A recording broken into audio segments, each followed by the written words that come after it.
In the ADC Life Support Training Schools, we show an actual parachute jump demonstrated by professionals who are your instructors.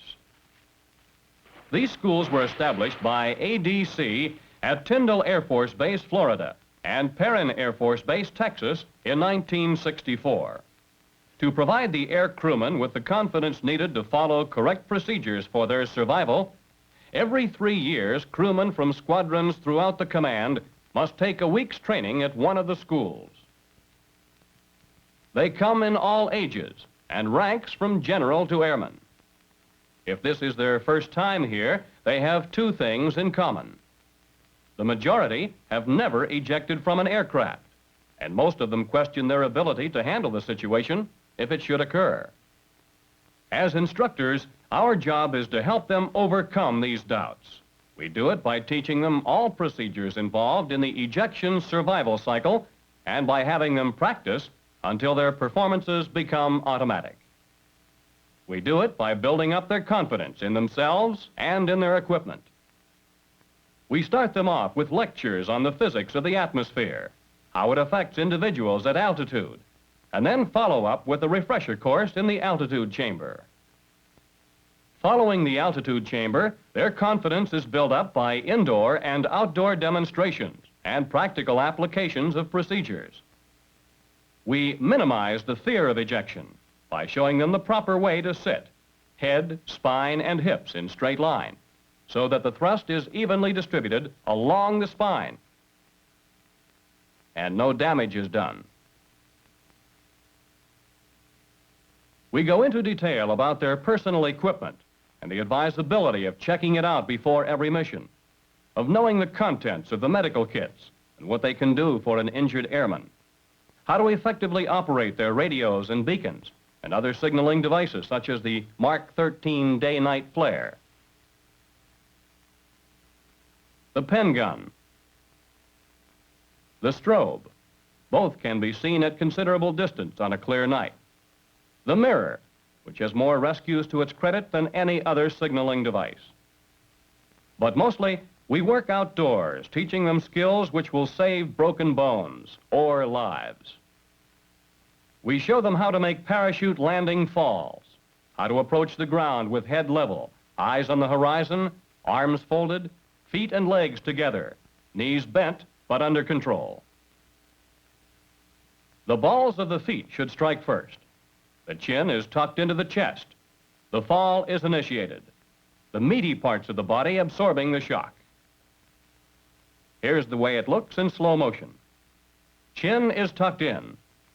Balls of feet touch ground. Calf touches ground. Then the thigh, the rump, and the back. The crewmen practice the falls, first from ground level, then from the jump platform. They practice parachute landing falls to the right, to the left, forward,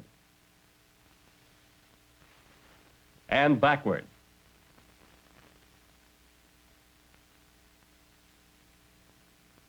They practice until they achieve a high degree of proficiency. Then they proceed to swing harness training, where they practice parachute landing falls under more realistic conditions. Unlike the jump stand, where the crewman controls the moment of release, we control the swing harness. This adds an element of surprise. Release can be on the first, second, third, or any swing.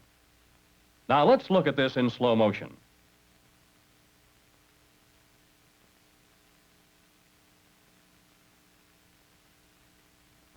Next, to prepare them to cope with parachute drag, we schedule a session with the wind drag machine.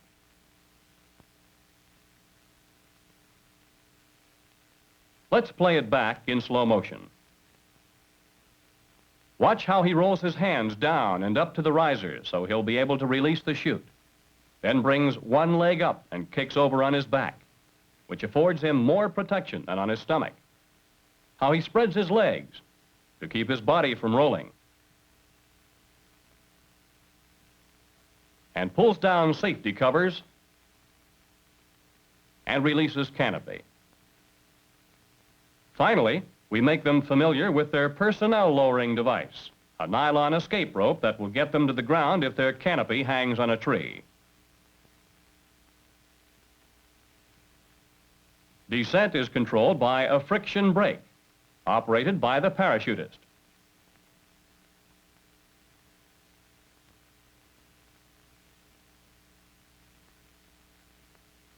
In releasing the risers, we have them avert their heads to avoid a backlash.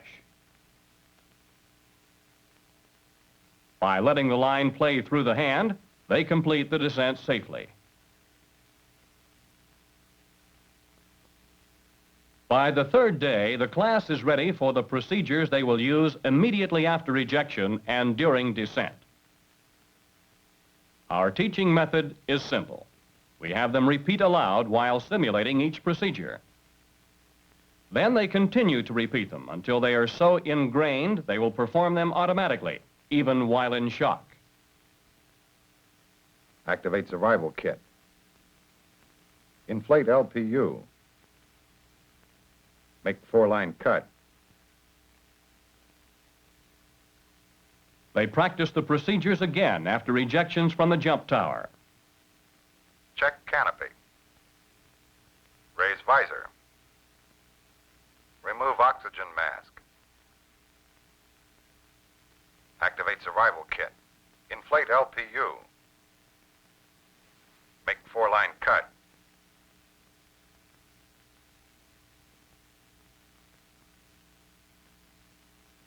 Hook life preserver in front. Survey terrain. They learn about water landings. Never release the canopy until the feet touch the water. Close canopy release safety covers. Turn to face the canopy and paddle away using the arms only. They learn rafting procedures, how to get aboard any type of raft.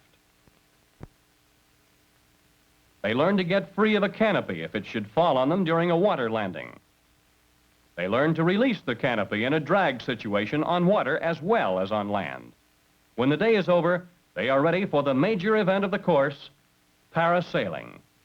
For many, parasailing is a sport. But at the ADC Life Support Training Schools, it is serious business, a meticulously organized and executed operation where nothing is left to chance. It is the final test for the air crewman before he graduates. For him, it carries the ejection to rescue cycle to the ultimate stage, short of actual ejection from an aircraft. Once launching starts, a student will be airborne about once every 3 minutes, with each student making 3 flights. We tell the crewman what is expected of him, the procedures he will follow, and the signals he will use. Offshore, support boats move into position. The towboat, the boat that will pick up the parasailer, the boat that will pick up the canopy. In moments, launch preparations are completed.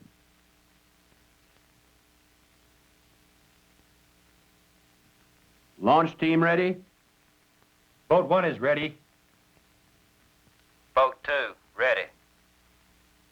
Boat 3, ready. Team ready? Tension. Tension. Tension. Launch. Launch. Launch. With the wind in his face, he takes off. The rate of climb is fairly rapid at the start, but decreases slowly as height is gained. Depending on wind and length of tow line, altitude ranges from 250 to 600 feet. At altitude, the parasailer watches the towboat for a signal, alerting him to prepare for release. When the signal is given, the parasailer acknowledges and activates the release. On his way down, we grade his performance as he goes through the procedures he practiced during the last few days. Ejection is a hazardous experience. Before the ADC Life Support Training Schools were established, 1 out of 3 crewmen was either seriously injured or killed. Now, 97% of all ejections involving ADC air crews are successful. The primary factor in this success is the confidence gained by the graduates of these schools.